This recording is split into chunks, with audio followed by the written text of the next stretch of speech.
Mengenal sosok Bunda Maria sebagai perempuan pilihan Allah. Di balik pria yang sukses, ada wanita hebat di belakangnya. Harus diakui bahwa kesuksesan yang berhasil diraih oleh seorang pria tentunya tak lepas dari dukungan oleh sosok wanita hebat, entah itu ibu atau juga istri. Perempuan adalah sosok yang kuat dan tangguh, sekalipun kelihatan lemah. Kehadiran perempuan pastinya memberikan atmosfer yang baru, suasana yang berbeda. Begitu pula dengan kehadiran sosok Bunda Maria yang memberi warna berbeda dalam gereja Katolik.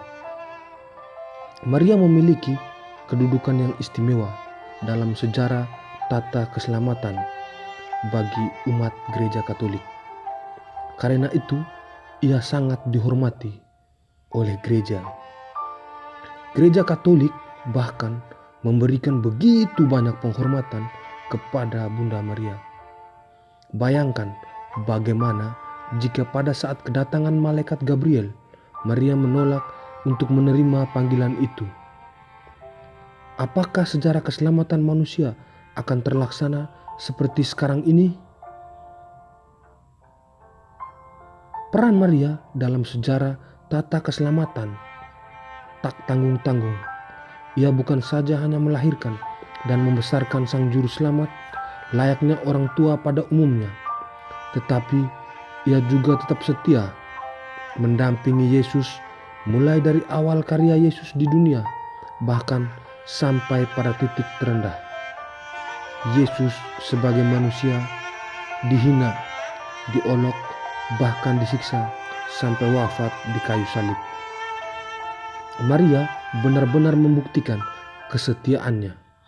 Bahkan ketika semua orang menghina dan menjauhi Yesus, Maria tetap setia mengikuti jalan salib yang Yesus lalui. Rencana Allah benar-benar selalu mengagumkan. Ia memilih sosok yang tepat untuk kemudian menjadi panutan kaum beriman. Maria telah membuktikan pengorbanan dan kesetiaannya kepada Allah. Bahkan sejak ia mengucapkan penyerahan dirinya kepada malaikat Gabriel. Terjadilah padaku menurut perkataanmu. Maria benar-benar sosok yang istimewa bagi gereja dan umat beriman. Ia menjadi contoh dan teladan bagi perempuan dan ibu. Berikut ini hanya sejumlah kecil dari sekian banyak keistimewaan yang dimiliki oleh Bunda Maria, yaitu Bunda pilihan Allah. Yang pertama, telah dinubuatkan dalam perjanjian lama. Segala sesuatu yang terjadi di dalam dunia ini sesungguhnya telah direncanakan Allah jauh sebelum semuanya itu benar-benar terjadi. Tak terkecuali dengan kehadiran Maria sebagai ibu Yesus di dunia. Sang juru selamat manusia, sesungguhnya anak darah itu akan mengandung dan melahirkan seorang anak laki-laki, dan mereka akan menamai dia Immanuel, yang berarti Allah menyertai kita. Bandingkan Yesaya pasal 7 ayat 14. Sejak awal Allah telah memilih dan menetapkan Maria sebagai wanita yang akan mengandung dan melahirkan Immanuel melalui bantuan Roh Kudus. Bersama dengan itu pula Allah telah menyucikan dirinya dari segala dosa, bahkan sejak ia masih berada di rahim sang ibu. Maria telah menjadi bagian dari rencana Allah. Bahkan jauh sebelum itu ia dilahirkan ke dunia. Allah memilih Maria sebab Allah tahu bahwa Maria adalah sosok yang pantas untuk menjadi bagian dalam tata sejarah keselamatan. Dan memang benar terbukti bahwa pilihan Allah itu adalah pilihan yang terbaik. Dari sekian banyak wanita, Allah memilih seorang gadis desa biasa yang sederhana.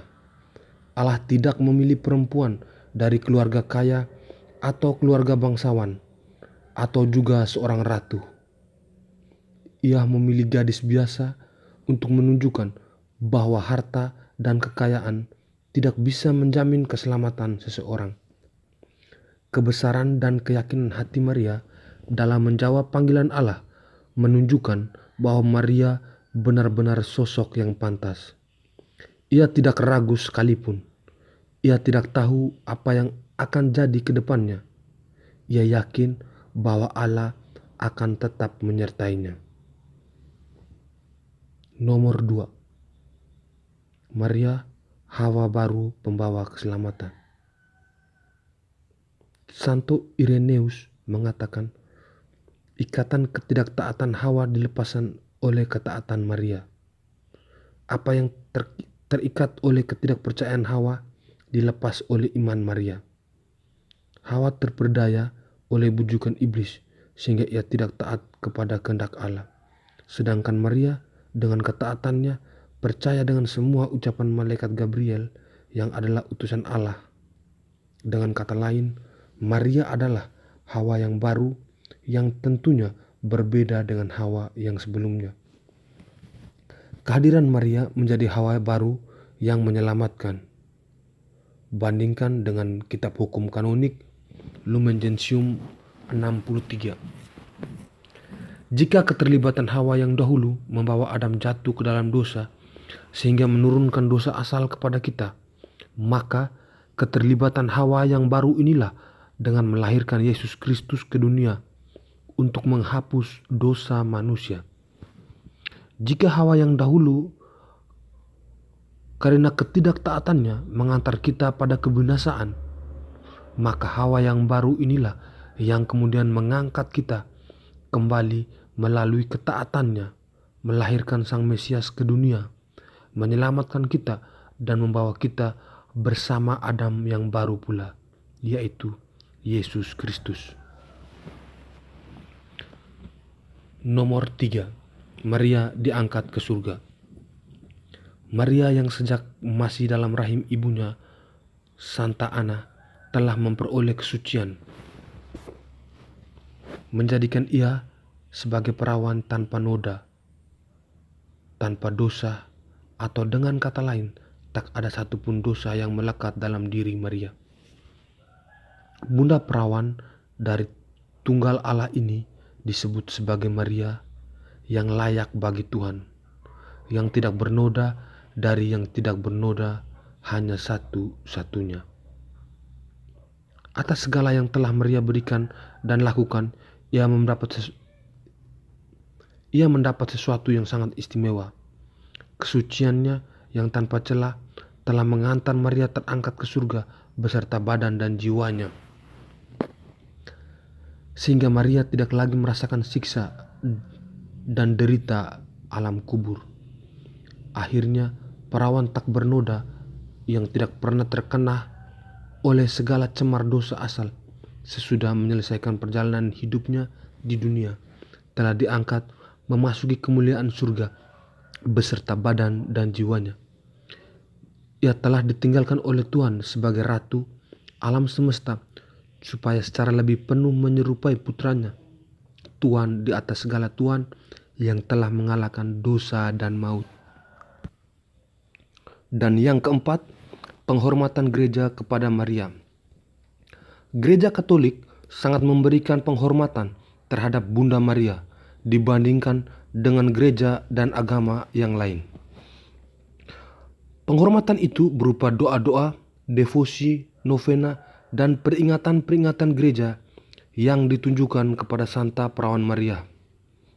Bahkan dalam gereja Katolik, begitu banyak gelar yang diberikan untuk Maria.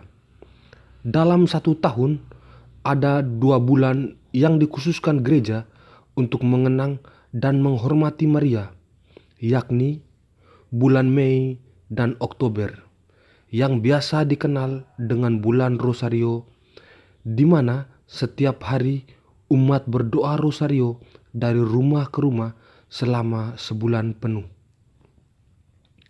Penghormatan yang luar biasa oleh gereja Katolik terhadap Bunda Maria ini menimbulkan banyak pertanyaan di kalangan gereja Kristen yang lainnya, serta agama lain di luar Kristen seputar Bunda Maria.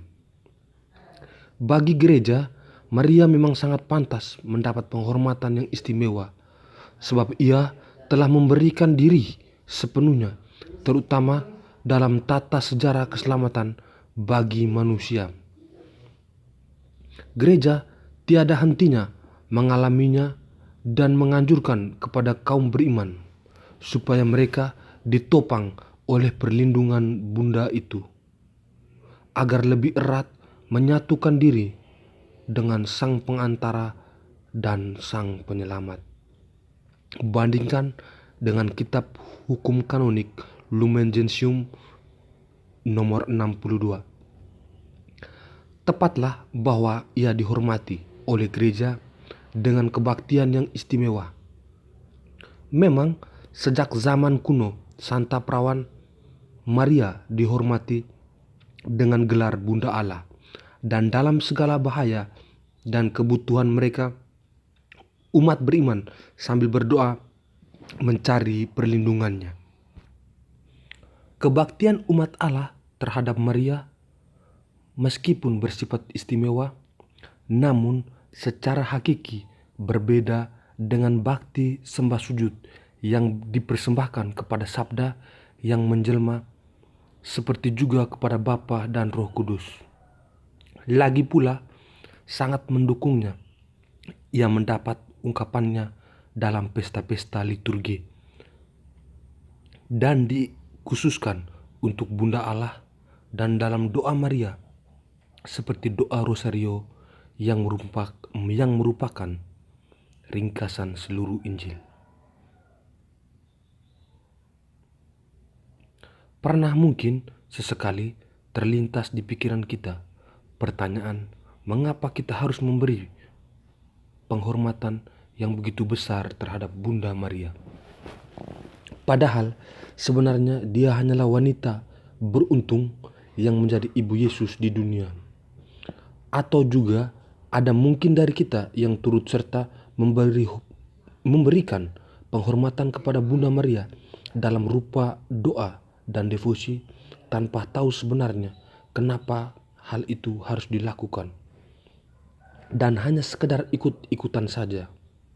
Tentunya sebelum melakukan doa dan devosi serta memikirkan pertanyaan-pertanyaan tentang Maria, kita harus mendalami dahulu sosok seorang Bunda Maria.